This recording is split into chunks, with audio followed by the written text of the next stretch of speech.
অসমৰ মুখ্যমন্ত্ৰী মহোদয়ে আচলতে পুৰণা ইতিহাস নাজানে। আগৰ ইতিহাস নাজানে। দেশ স্বাধীনতা সংগ্ৰামৰ যিখিনি ইতিহাস তেওঁ সকলো পাহৰি গৈছে। গদিৰ লোভতে তেওঁ বৰ্তমান জনসাধাৰণক প্ৰলোভন দি ৰাখিবলৈ পুৰণা ইতিহাস সম্পূৰ্ণ পাহৰি গৈছে। তেওঁ চাগে নাজানে যে জমিয়ত উলামা হিন্দ কি আৰু মদনী চাহাব কোন, তেওঁ ভালকৈ নাজানে। তেওঁ যি সময়ত এই পৃথিৱীত নাছিলে সেই সময়ত মদনী চাহাবে আৰু তেওঁৰ সংগঠনে দেশৰ স্বাধীনতা সংগ্ৰামৰ কাৰণে যুদ্ধ কৰিছিল। আৰু এই মদনী চাহাবৰ নিচিনা লাখ লাখ উলামা শ্বহীদ হৈছিল। তেওঁ এই কথাখিনি পাহৰি গৈছে বা তেওঁৰ মনতো নাই। মনত থাকিব বা কেনেকৈ, সেই সময়ত তেওঁতো নাছিলে।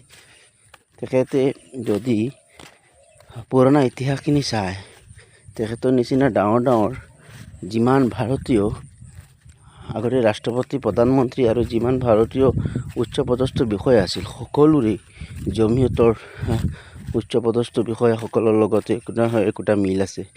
আৰু সকলোৱে জমিয়তৰ সংগঠনক সন্মান জনায়। আৰু তেখেতে যি হিচাপে মদনী চাহাবক ধম দি কথা কৈছে, সেইখিনি আচলতে তেখেতৰ একদম ন্যূনতম জ্ঞানহীন, যাতে একেবাৰে জ্ঞান নথকা মানুহৰ নিচিনা তেখেতে এই কামখিনি কৰিছে।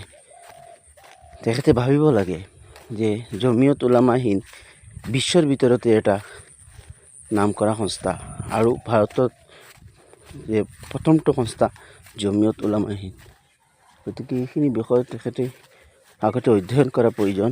তাৰপিছতে ৰাজনীতি পথাৰত আহি মানুহক জ্ঞান কৰা, মানুহক কটাক্ষ কৰি কথা কোৱা শিকিব লাগে। ধন্যবাদ।